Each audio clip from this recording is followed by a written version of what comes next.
For me as a service professional, and I guess this really doesn't follow your question, but, I guess my goal when I walk into anybody's house is to make them feel comfortable. My wife has a huge thing where she's super uncomfortable when anybody comes into our house. Mm, So, just making people feel comfortable. It's, sure. "We're here to serve you. This is your home. We want you to feel that comfort." Gosh, I can't think of any stereotypes other than that we're messy.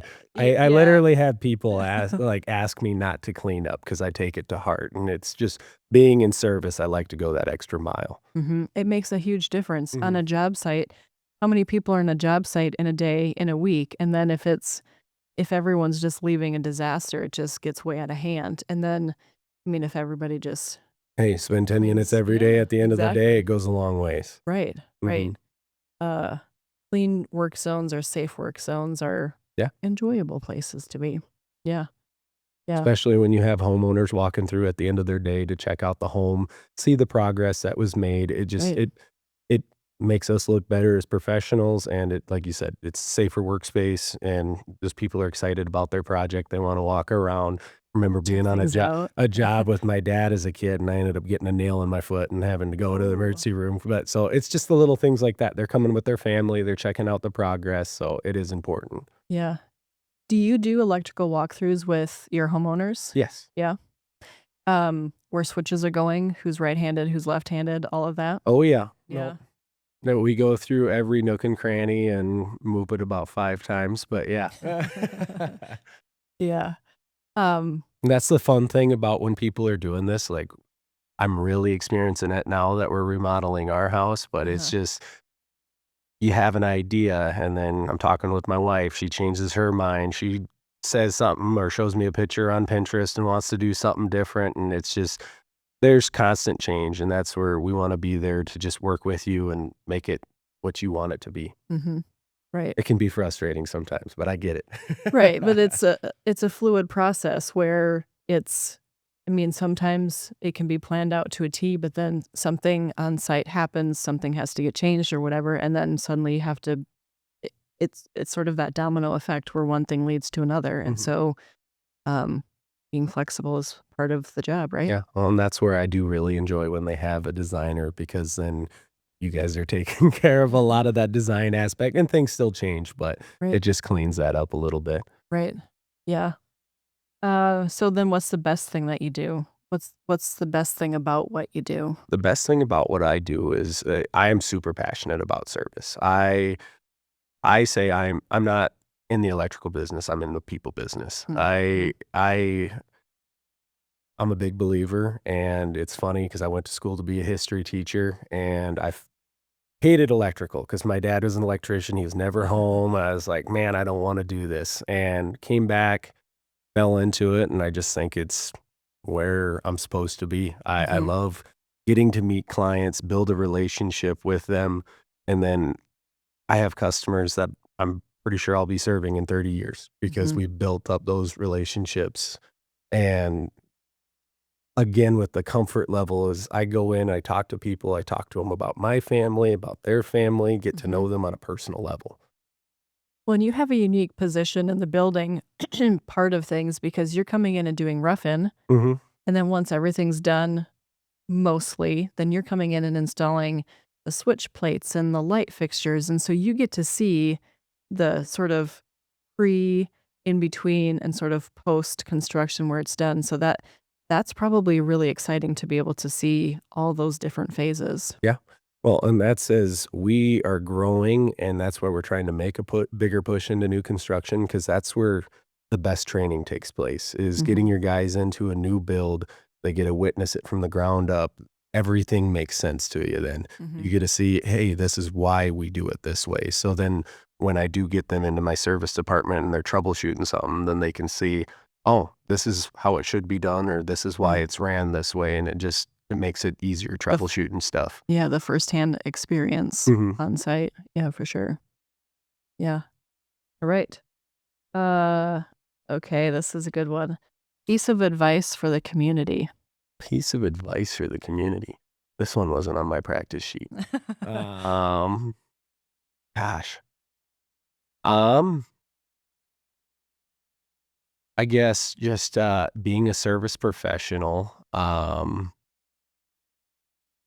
would say choosing your contractors wisely. I Very don't well wanna said. say that in a bad way, but there are people who are good fits for certain projects, like doing Very your true. research and Mhm. making sure you're getting somebody who's a good fit for you. Mhm. Mhm. Very true, because like I have always said and will continue to say, we're not going to Macy's, we're not picking out a top. Yep. When someone's remodeling, renovating, building new construction, it's a fairly long process, and Mhm. so you have to get along with whoever you're working with because spending a lot of time with them. Yeah. Well, and I've just come into certain situations where somebody was unhappy with a previous electrician, and we come in and they're very happy about it, but again, it's just a lot of people I feel like are in a big rush to get a lot of this stuff done, Mhm, and doing your research definitely is gonna save you a lot of headaches. mhm. So take time and interview and Mhm. well vet your Yeah. Well, team. and I know not everybody wants to come out and give quotes and stuff like that, but go through, do the whole process, get a quote from everybody, and they might not be the cheapest, but cheapest isn't always the best. So, Right, yep. right, for sure. That makes so much sense because if you're doing your project based on the lowest bid, you're always gonna get what you pay for, Mhm. and so with your home, it's a huge investment, and so rather than, um it's a huge investment, so do it right and well the first time, and as long as apples are being compared to apples, that's also very important so that you're not having one electrician do these things, and then you've added and this other electrician's doing others, so then, you're gonna get skewed bids from Yeah, each and I've found place. in a lot of situations where we run into stuff like this is, say we went the whole or 9 yards and quoted every item, Mhm, they might have been missing that, and then they come back and they charge you more anyways. So, you end up at the same quote, if not higher. So, mhm, making sure that everything was included and that having detailed estimates is very important. mhm, very much so. Right, anything else on permanent pixels? Oh, I feel like there's a lot of stuff, but I feel like we covered what For I the can most part of it? yeah, for the most part. Yeah. So if you come out and measure and someone wants to order it, what's the lead time? Lead time, so normally it's 2 to 4 weeks, it just depends on actually so all of their product is made in the United States. Mhm. So the Hooterites actually make all of their track and, Mm. I can't think of the I'm just drawing a blank. It's a facility here in town that manufactures their boxes. Matt makes everything or he programs and sets everything up here.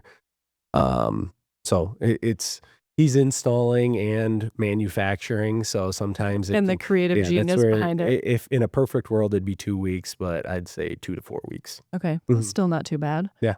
And so you're the people that are installing. Yep. Yeah. Yeah, it's, us, and then there's Hoppy Roofing, which they're on the east side of Sioux Falls. I think they're kinda primarily commercial. They do commercial roofing. I've noticed that on a lot of commercial buildings recently, and it really makes the buildings quite Mhm. stand out. It looks Yep. great. You can put your company colors on there. It's really very nice. Well, Matt probably doesn't want me saying this, but he does the signs, he does like, he doesn't like doing them, and I don't think it's part of his business, but Yeah. he we have lots of other things you can do to make your business pop with Mhm. along with that. We just did a building out in T called Pink Hoodie, and, Mm. they rock pink lights all the time. Just Yeah. it's a part of their brand, so, Love it. yeah, it makes it really pop. Cool. Okay. Um, anything else? You're out of questions on there already? No. Oh, okay. Nothing on that then. Yeah. Okay. Um, where can people find you? Where can people find us? Yeah, All right. or get a hold of you. So we are actually it's painstaking because I'm not the most techie, but Uh, we're starting a new CRM tool and we're gonna have a lot of different ways to get a hold of us coming Perfect. up here soon. Best way is directly through me by my cell phone. So Okay. 605-360-2402.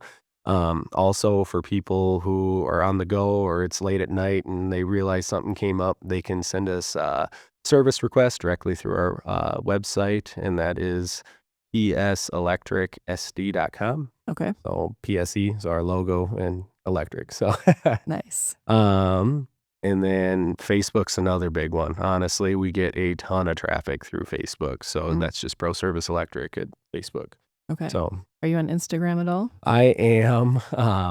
It's kind of funny. I was told I shouldn't share. It's like electric dad something. I mean, it's not all that important, but it's something that I've been told I should change it and make it more professional, so I can direct people that way too. Okay. Yeah.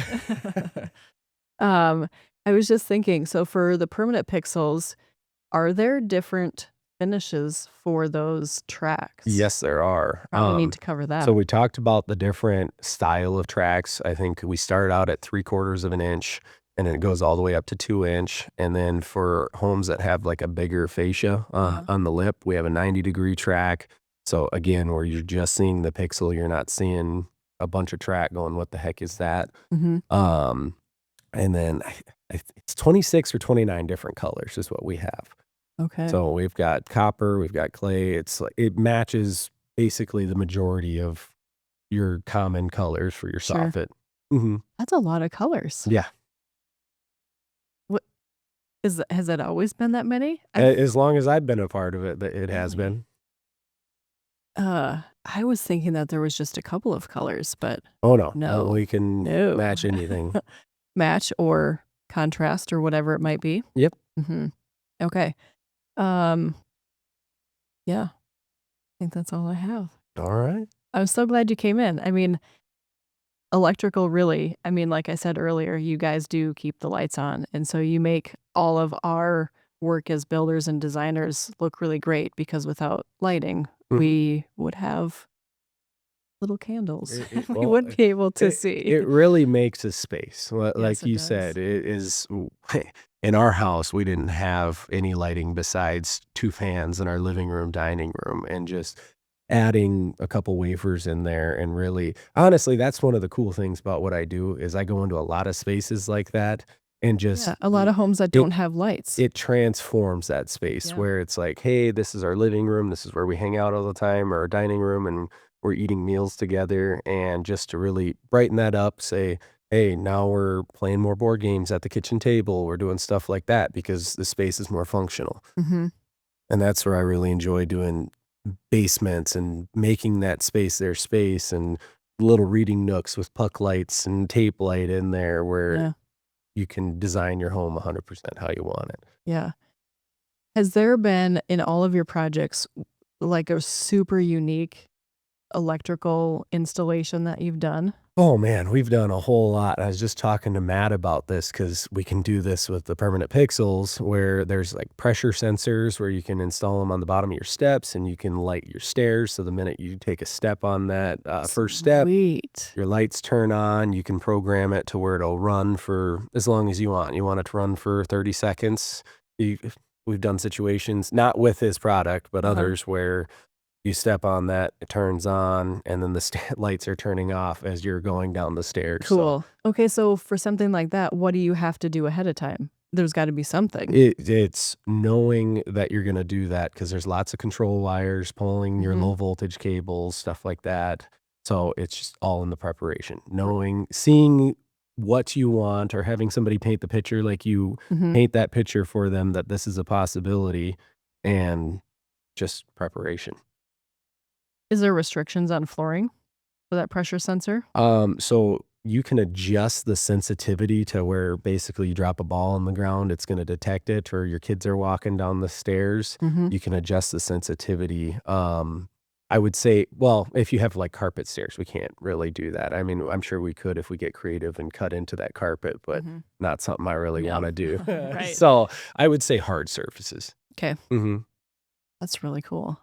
Any other cool installations? Man, we've done so much stuff because with Connect Electric, it was trademark complete. I've done elevators, whole home generators, and all of it is just kinda like, "Man, I wish I could have this at my house at some point."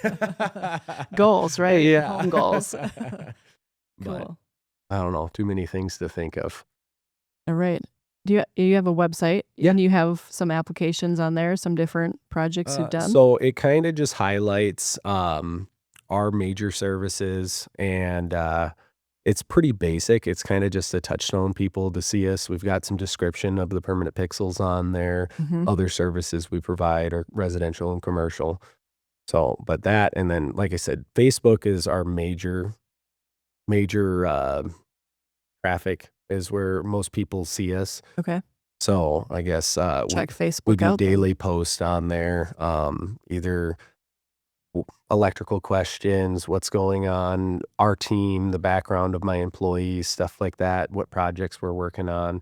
Something we're really trying to work on so people can get an inside look and see what our day-to-day operations looks like. Yeah. We'll do questionnaires, random electrical questions, or what's your favorite thing about Sioux Falls? And Nice. yeah, One thing we didn't talk about, and I was gonna bring it with me and I didn't, different Kelvins of light, the yeah, different color. yep. So what do homeowners need to think about for that? Because that really makes a huge difference on how things look. It makes or breaks your space, and Mhm. it's funny 'cause, my whole family being an electricians, we all have different perspectives on what's the best light. So, I'm a 35K uh-huh. guy. Okay. I think that's the sweet spot. That's where most spaces look great.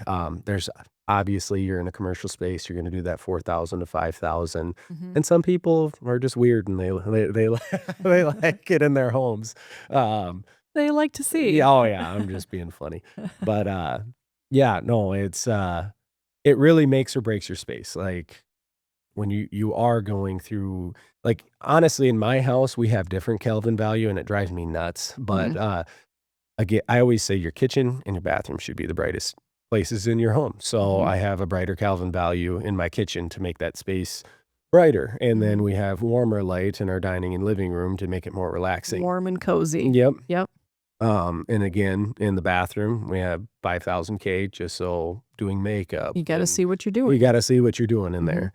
And that's another big thing with, like, tape lighting on the bottom of your counter is you think of you're chopping vegetables, you're preparing meals, and just having the right kind of light down there. Yeah, and that's so much about the layering the lighting because there's, ambient lighting, which is your whole room of light, and your accent lighting, um, which could be in really cool plants lights, but then your functional task lighting is that under cabinet where it it it makes such a huge difference if you're chopping vegetables, if you're making sandwiches, being able to have that little bit of extra light, you can see what you're doing, it's Yeah. Well, and with huge. the dimming capabilities we have now, and, um, we use ours as, like, night lights Yeah, exactly. in our house. Yep. They're multi-usage. Mhm.